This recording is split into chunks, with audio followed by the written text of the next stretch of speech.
बिस्मिल्लाहिर्रहमानिर्रहीम। अस्सलाम वालेकुम वरहमतुल्लाहि वबरकातुहू एवरीवन।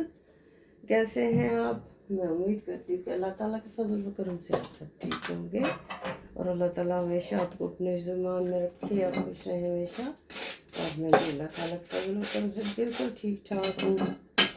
तो आज सुबह सुबह जो है मैं जल्दी में जो बना रही हूँ जी ब्रेकफास्ट, क्योंकि मैं जाऊँगी काम पे। तो आज जो है simple toast and fry egg जो है मैं बना रही हूँ।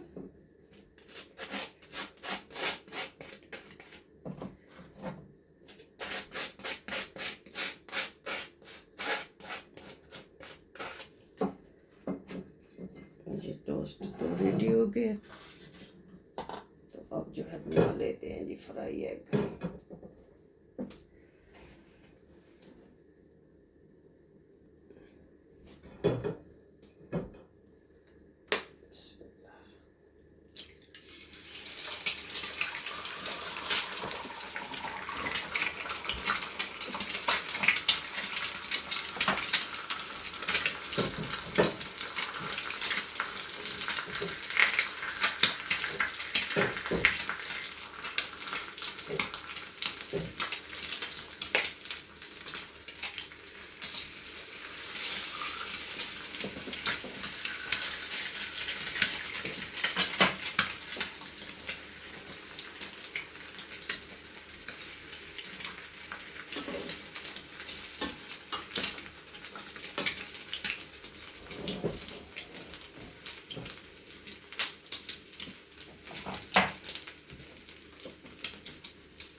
ये है जी हमारा आज का ब्रेकफास्ट रेडी जी, सिंपल एंड इजी।